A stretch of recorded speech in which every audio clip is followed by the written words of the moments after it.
ابابیلوں کی سنگباری خداوند قہر و جبار کی قہر و غضب کی ایسی مار تھی کہ جب کوئی کنکری کسی فیل سوار کے سر پر پڑتی تھی یعنی ہاتھی سوار کے اوپر پڑتی تھی تو وہ اس آدمی کے بدن کو چھیدتی ہوئی ہاتھی کے بدن سے پار ہو جاتی تھی۔ الحمدللہ رب العالمین والصلاة والسلام علی سید المرسلین، اما بعد فاعوذ باللہ من الشیطان الرجیم، بسم اللہ الرحمن الرحیم۔ محترم سامعین، السلام علیکم ورحمۃ اللہ وبرکاتہ۔ پیارے ناظرین، حضور اکرم صلی اللہ تعالی علیہ وسلم کی پیدائش سے صرف 55 دن پہلے یمن کا بادشاہ ابرہہ ہاتھیوں کی فوج لے کر کعبہ ڈھانے کے لیے مکہ پر حملہ آور ہوا تھا۔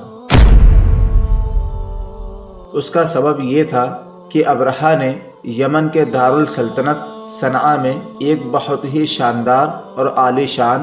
گرجا گھر بنایا اور یہ کوشش کرنے لگا کہ عرب کے لوگ بجائے خانہ کعبہ کے یمن آ کر اس گرجا گھر کا حج کیا کریں۔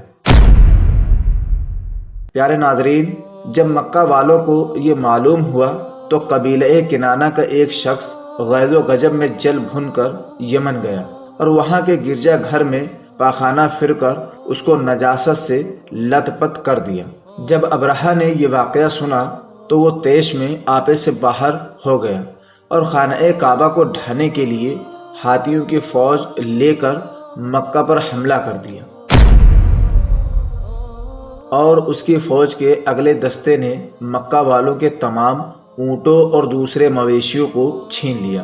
اس میں سے 200 یا 400 اونٹ عبد المطلب کے بھی تھے۔ پیارے ناظرین، عبد المطلب کو اس واقعے سے بڑا رنج پہنچا، چنانچہ آپ اس معاملے میں گفتگو کرنے کے لیے اس کے لشکر میں تشریف لے گئے۔ جب ابرہہ کو معلوم ہوا کہ قریش کا سردار اس سے ملاقات کرنے کے لیے آیا ہے تو اس نے آپ کو اپنے خیمے میں بلا لیا، اور جب عبد المطلب کو دیکھا کہ ایک بلند قامت، رعب دار اور نہایت حسین و جمیل آدمی ہے جن کی پیشانی پر نور نبوت کا جاہ و جلال چمک رہا ہے، تو صورت دیکھتے ہی ابرہہ مرعوب ہو گیا اور بے اختیار سخت شاہی سے اتر کر آپ کی تعظیم و تکریم کے لیے کھڑا ہو گیا اور اپنے برابر بٹھا کر دریافت کیا کہ کہیے سردار قریش، یہاں آپ کی تشریف آوری کا کیا مقصد ہے؟ پیارے ناظرین، عبد المطلب نے جواب دیا کہ ہمارے اونٹ اور بکریاں وغیرہ جو آپ کے لشکر کے سپاہی ہانک لائے ہیں، آپ ان سب مویشیوں کو ہمارے سپرد کر دیجیے۔ یہ سن کر ابرہہ نے کہا کہ اے سردار قریش، میں تو یہ سمجھتا تھا کہ آپ بہت ہی حوصلہ مند اور شاندار آدمی ہیں، مگر آپ نے مجھ سے اپنے اونٹوں کا سوال کر کے میری نظروں میں اپنا وقار کم کر دیا، اور اونٹ اور بکری کی حقیقت ہی کیا ہے؟ میں تو آپ کے کعبہ کو توڑ پھوڑ کر برباد کرنے کے لیے آیا ہوں اور آپ نے اس کے بارے میں کوئی گفتگو نہیں کی۔ پیارے ناظرین، عبد المطلب نے کہا کہ مجھے تو اپنے اونٹوں سے مطلب ہے، کعبہ میرا گھر نہیں بلکہ وہ خدا کا گھر ہے اور وہ خود اپنے گھر کو بچا لے گا، مجھے کعبہ کی ذرا بھی فکر نہیں ہے۔ یہ سن کر ابرہہ اپنے فرعونی لہجے میں کہنے لگا، اے سردار مکہ، سن لیجئے، میں کعبہ کو ڈھا کر اس کی اینٹ سے اینٹ بجا دوں گا اور روئے زمین سے اس کا نام و نشان مٹا دوں گا، کیونکہ مکہ والوں نے میرے گرجا گھر کی بڑی بے حرمتی کی ہے، اس لیے میں اس کا انتقام لینے کے لیے کعبہ کو مسمار کر دینا ضروری سمجھتا ہوں۔ پیارے دوستوں، عبد المطلب نے فرمایا کہ پھر آپ جانیں اور خدا جانے، میں آپ سے سفارش کرنے والا کون؟ اس گفتگو کے بعد ابرہہ نے تمام جانوروں کو واپس کر دینے کا حکم دے دیا اور عبد المطلب تمام اونٹوں اور بکریوں کو ساتھ لے کر اپنے گھر چلے آئے اور مکہ والوں سے فرمایا کہ تم لوگ اپنے اپنے مال مویشیوں کو لے کر مکہ سے باہر نکل جاؤ اور پہاڑوں کی چوٹیوں پر چڑھ کر اور دروں میں چھپ کر پناہ لو۔ پیارے ناظرین، مکہ والوں سے یہ کہہ کر خود اپنے خاندان کے چند آدمیوں کو ساتھ لے کر خانہ کعبہ میں گئے اور دروازہ کا حلقہ پکڑ کر انتہائی بے قراری اور گریہ وزاری کے ساتھ دربار الہی میں اس طرح دعا مانگنے لگے: اے اللہ، بے شک ہر شخص اپنے اپنے گھر کی حفاظت کرتا ہے، لہذا تو بھی اپنے گھر کی حفاظت فرما اور صلیب والوں اور صلیب کے پجاریوں یعنی عیسائیوں کے مقابلے میں اپنے اطاعت شعاروں کی مدد فرما۔